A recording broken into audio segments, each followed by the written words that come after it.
আপনি দেখছেন যে ভলিউমগুলি কতগুলি, এগুলি দেখে যেসব আহারে ওই বিরিয়ানিটা বাইরটা দিয়ে দাও আগে খাইতে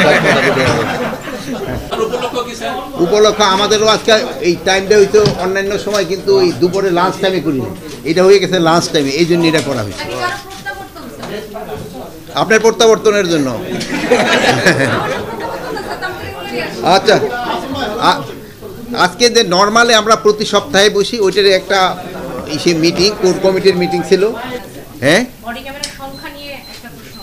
এখানে সংখ্যা নিয়ে কোনো প্রশ্ন নেই, আমাকে যতটা প্রয়োজন অতটা কিনব। আমাদের এই কতগুলি সিক্রেট খবর থাকে, সব জানানো যায় না।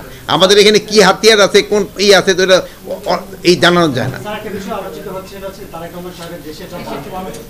এই ব্যাপার নিয়ে আমাদের এখানে কোনো আলোচনা হয় না।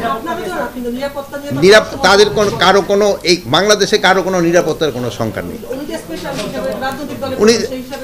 উনি যদি এই ব্যাপারে আজকে কোনো এই ব্যাপারে আলোচনা হয়।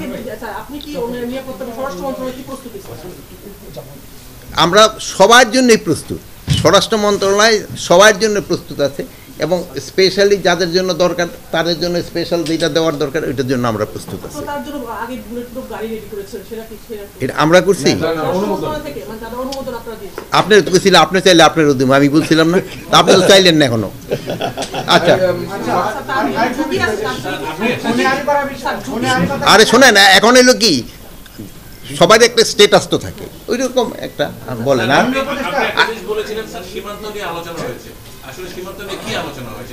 ইলেকশনের সময় আমাদের ক্ষেত্রে ধরেন যে সীমান্ত দিয়ে যেন কেউ আবার ইসেরা ইনক্লুডার যেন ঢুকতে না পারে, এইগুলির ক্ষেত্রেই মেইনলি আলোচনা হয়েছে।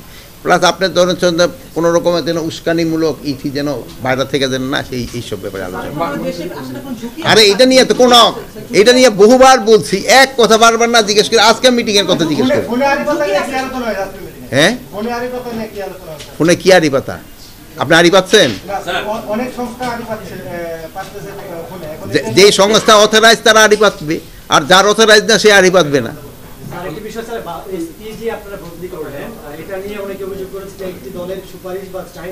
এটা কেউ কোনো অভিযোগ করে না, আপনি এই প্রথমবার আপনার কাছ থেকে শোনা, আমার কাছে কেউ কোনো অভিযোগ করে না, আমার কাছে কেউ একটা অভিযোগ করে না, সত্যি কথা।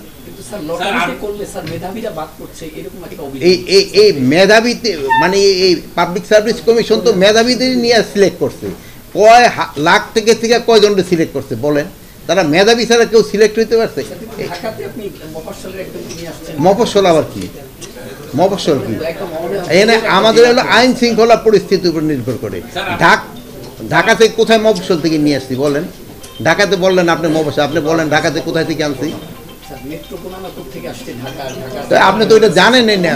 ওখানে ওই দিক ওই পরিস্থিতিটা দেখে আমরা বলছি যে আমরা A category, B category, C category করছি। এটা আইন শৃঙ্খলার পরিস্থিতির উপরে নির্ভর করে। এখন যদি মফস্বলটা যদি আইন শৃঙ্খলা, সব মফস্বল কিন্তু একরকম না, আর মফস্বল না, এখন সবই দিন বাংলাদেশে জেলাগুলি কিন্তু ডেভেলপ হয়ে গেছে। সেই এর আগে মানে অনেকগুলো রিপোর্ট হয়েছে, আসলে আপনারা স্বরাষ্ট্র মন্ত্রণালয় এই রিপোর্টটাকে কিভাবে দেখছেন? এই যেহেতু এই স্বরাষ্ট্র মন্ত্রণালয় এটা খুব সিরিয়াসলি দেখতেছে, এবং এটা আপনি দেখছেন ওই ভলিউম কতগুলি, এগুলি আমাদের সম্পূর্ণটা পড়া হয় নাই। পড়া হওয়ার পরে ওনাদের যে রিকমেন্ডেশন এটা অবশ্যই বাস্তবায়ন করতে হবে।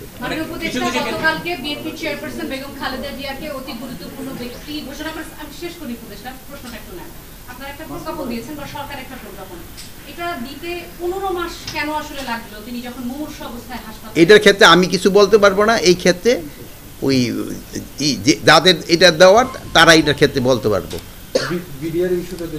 বিডিআর ইস্যুতে আমি তো বললাম যে আমরা এটা তো পুরাটা দেখতে হবে। আপনি দেখছেন যে ভলিউমগুলি কতগুলি, এগুলি দেখে যেসব আহারে ওই বিরিয়ানিটা বাইরটা দিয়ে দাও আগে খাইতে বলেন। এখন হলো ওই এইগুলি তো আগে পড়তে হবে, তো ওনাদের যে রিকমেন্ডেশন ডেফিনেটলি খুব ভালো ভালো রিকমেন্ডেশন আসছে, ওইগুলো অবশ্যই বাস্তবায়ন করা হবে।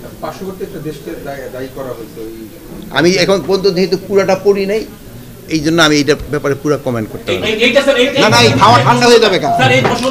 আরে না, খাওয়াটা ঠান্ডা হয়ে যাবে, তাড়াতাড়ি দাও, বিরিয়ানি ঠান্ডা হয়ে যাবে।